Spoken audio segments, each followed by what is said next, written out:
কেউ না কেউ দেখতে এসছি, শিখতে এসছি। তো এখানে যারা আছেন, আমি একে অন্যকে আমরা সবাই জানি, আমি কারো নাম নিচ্ছি না, কিন্তু এই কথা বলবো যে যারাই এখানে এসছি আমরা মাতা সঙ্গের জন্য এসছি। মাতা সঙ্গ যদি খেলা আরম্ভ না করতেন, আজকের এই মুহূর্তে আমরা পেতাম না।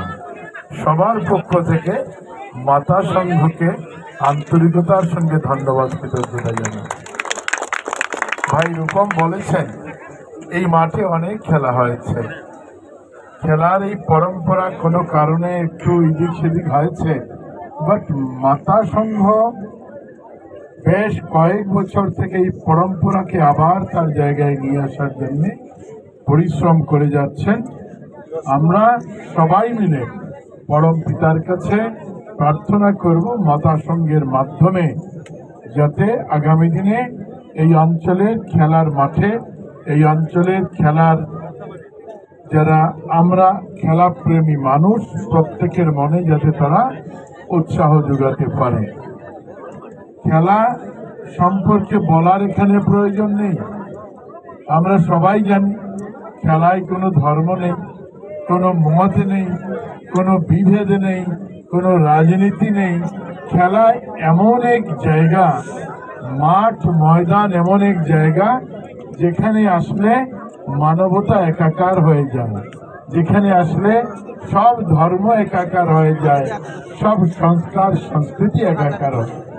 কাজেই খেলাকে যারা উৎসাহ দেন তারা সত্যিকার অর্থে সমাজের প্রথম সেবক। তারা সমাজকে খেলার মাধ্যমে আমরা এগিয়ে নিয়ে যেতে চাই, তার জন্য আমরা সবাই খেলি, আমরা রাজনীতি করি, আমিও। যারা মাঠে কাজ করেন তারাও খেলেন, যারা মাঠে ফুটবল খেলেন তারাও খেলেন, যারা অফিসে চাকরি করেন তারাও খেলেন। কারণটা হলো এরকম যে earth but a player stage, heaven is our heritage. একটা জায়গায় আছে যেটা আমাদের পিতৃধাম, আর আমরা এখানে এসছি যার যার কাজ নিয়ে ব্যস্ত, কাজের মধ্যে এটাকেই খেলা বলে। কাজেই এই যে খেলা, এখানের মাঠে ময়দানে যে ফুটবল খেলা বা সমাজকে ডেকে নিয়ে এসে খেলা, তার মূল কারণ হলো যে আমরা সমাজকে ঐক্যবদ্ধ করা, আমরা রাষ্ট্রকে, আমরা আমাদের অঞ্চলকে আমরা এগিয়ে নিয়ে যাওয়ার পরিকল্পনা রচনা করা।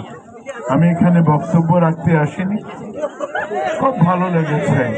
আপনারা দেখেছেন প্রথম এখানে একটা উদ্বোধনী সঙ্গীত দিয়ে আরম্ভ হয়েছে, কত সুন্দর সঙ্গীত গেয়েছে, তাকে সবার পক্ষ থেকে আন্তরিকতার সঙ্গে ধন্যবাদ জানাচ্ছি। এই মঞ্চের পক্ষ থেকে, সব দর্শক শ্রোতার পক্ষ থেকে। সঙ্গে এখানে ঠিক যখন আমাদের হাফ টাইম হয়েছে তার আগে আপনারা লক্ষ্য করেছেন ছোট্ট শিশুরা তারা আমাদেরকে নৃত্য প্রদর্শন করে দর্শকের কাছে এই খেলার যে ব্যবস্থা বা আনন্দের যে উপভোগ করার যে উৎসাহ, এটা পৌঁছে দিয়েছে। আমরা সবার উদ্দেশ্যে যারাই ছিল, এখানে অনেক ছিল ছোট কচি কাঁচা বাচ্চারা, তাদেরকে ধন্যবাদ জানাচ্ছি। আর ঠিক খেলার হাফ টাইমে আমরা সবাই লক্ষ্য করেছি যে এখানে কি নাম বিশ্বাসের নেতৃত্বে মার্শাল আর্টের প্রদর্শন হয়েছে, বড় সুন্দর হয়েছে।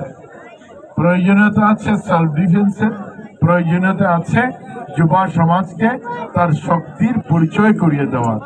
কাজেই তাদের উদ্দেশ্যে আমাদের আন্তরিক কৃতজ্ঞতা থাকলো। আমি আমার বক্তব্য শেষ করার আগে আপনাদেরকে বলবো, এখানে মাঠের কথা বারংবার উল্লেখ হয়েছে।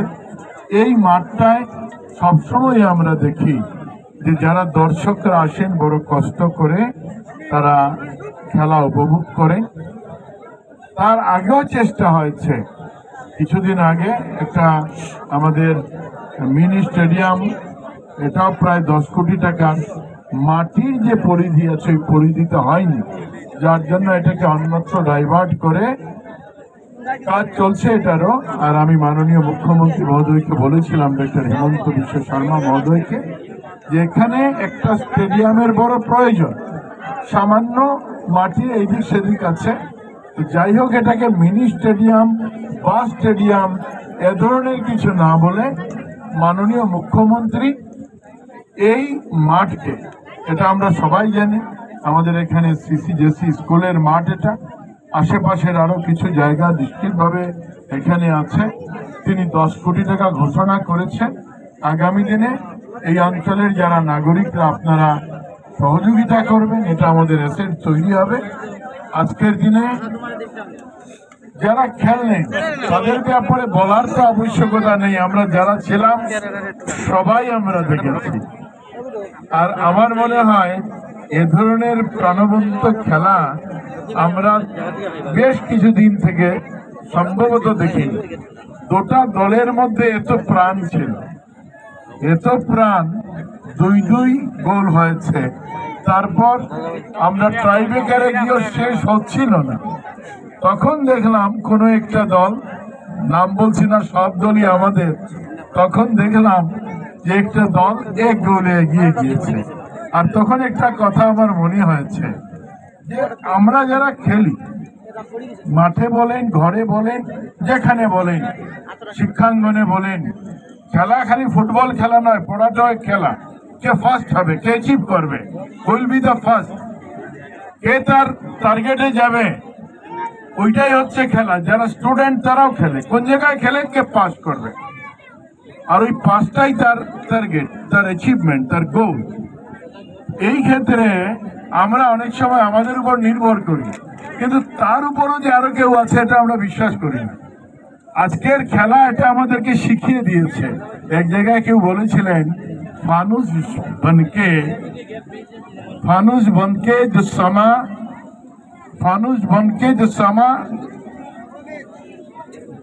बनके जिसका हिफाजत समा करे, वो समा कैसे बुझे जिसका रोशन खुदा करे। প্রদীপ দেখবেন, প্রদীপ 10টা প্রদীপ আপনি জ্বালান তো দেখবেন বাতাস 2-4টাকে নিভে দিয়েছে, আর 2-4টা হয়তো বা একটা হয়তো বা ওই বাতাসটাকে প্রোটেকশন দিয়ে, হাওয়াটাকে প্রোটেকশন দিয়ে তাকে বাঁচিয়ে দিয়েছে, জ্বলতে দিয়েছে। ওই যে জিসকা রোশন খুদা করে, উপরওয়ালা যাকে ভাবেন যে তার তার তার দীপ্তি থাকবে। আমরা যারা দেখেছি আজকের দিনে সবাই আমরা মেনে নিয়েছি, এখনো মানি, দুটা দল বড় ভালো খেলেছে, সমান তালে খেলেছে।